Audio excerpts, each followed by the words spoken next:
Hey everybody, ABC10 Meteorologist Brenden Mincheff with a look at this weekend's forecast and a glimpse into next week as well, because it is just not going to feel that much like July. Very seasonal for the next couple of days, and then we're back in the 80s to start the work week, and that's really not a bad thing. Last July was so hot. 10 of the first 12 days of July 2024 were in the triple digits, at least 100 degrees, and the average high temperature over the first 2 weeks of last July was 104.4 degrees. This July, we've only had one day so far in the triple digits, and more days than not have been below normal this month. In fact, this week alone, we started off seasonal on Sunday, then we were near 100 degrees on Monday, and then we've been basically in the 80s the rest of the week. 87 on Tuesday, bottomed out at 82 on Wednesday, then worked our way back up towards 90 degrees Thursday and Friday. And we'll be in the 90s Saturday and Sunday. Very seasonal before we're going to see another dip in temperatures. Seasonal this afternoon, 92 in Sacramento,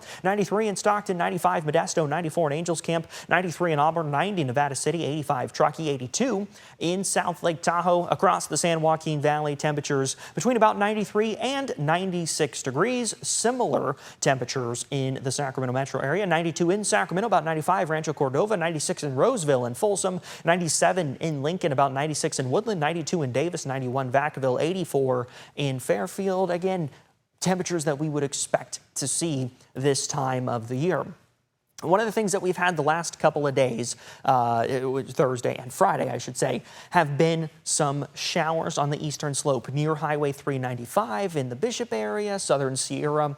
Just some very light stuff, maybe an isolated thunderstorm, and then into the state of Nevada those storms went. We may see that once again Saturday afternoon, but look at this high pressure system that's sitting over basically Texas and Oklahoma. That's going to shift over to the east, maybe a little up and a little bit to the east through the weekend, but what that does, that little shift in the pattern is going to bring the monsoonal moisture plume from places like Arizona, Nevada, the deserts of Southern California, Utah. It's going to shift it east with that high pressure and bring that moisture up into parts of West Texas, into New Mexico and Colorado, and then up into the northern plains. So again, as that high pressure shifts, you see where that plume is. It's more over the Rockies as opposed to the Intermountain West, the Great Basin, into the Sierra. We're not seeing it. We're staying dry through the start of next week. Could we see an isolated pop-up shower or thunderstorm? Yeah, we could, but generally, I'm not expecting much. The bulk of that moisture is going to be off to our east. We wouldn't expect to see rain this time of year in Sacramento. In fact, July's average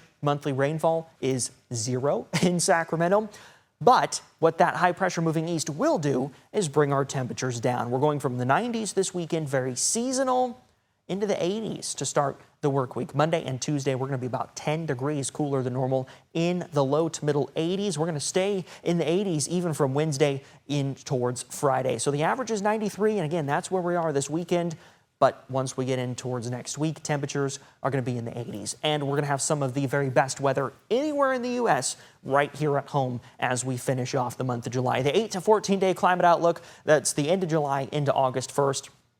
Very likely warmer across the center part of the United States as a high pressure builds in. You see that ridging. You can tell what type of weather patterns developing with that warmer weather all the way from Texas up into Montana. Expected to be very likely warmer than normal. But here on the West Coast, from Seattle down through Oregon, all the way down towards Los Angeles, we are looking at near average temperatures. For us in Sacramento, that means 93 is average, so we can expect to be somewhere just below or maybe just above that 93-degree mark. But the bottom line is there is no big warm-up forecast. We are just not seeing it in the weather pattern. We're expected to stay in the 80s to low 90s, maybe some mid-90s for parts of the valley over the next 10 days, but we are not looking at our next venture into the triple digits just yet.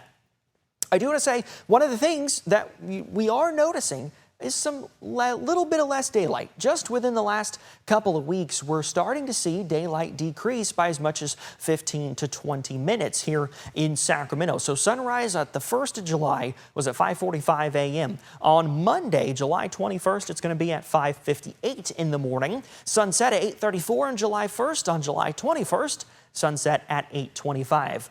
But we're going to see even less daylight over the next month. So from the 21st of July to August 14th, we go from about 14 and a half hours of daylight to 13 and a half hours of daylight. Sunrise moves to post 6 a.m. and our first 8 p.m. sunset is on August 14th.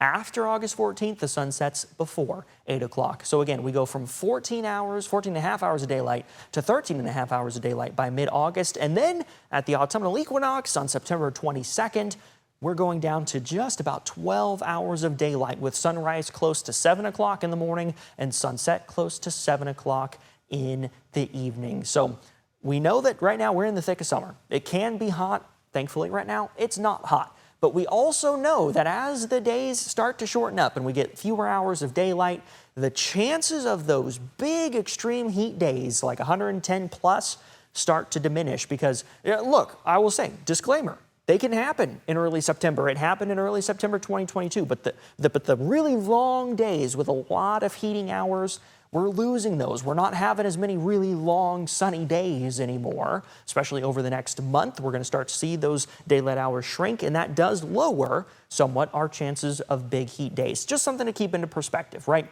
But like I had said a few minutes ago, over the next 7 to 10 days, we don't see a big warm up. In fact, much of the next 10 days is going to be many degrees cooler than normal, almost 10 degrees below normal on Monday and Tuesday. So some really nice weather ahead, not just this weekend, but into next week as well. Thanks for watching.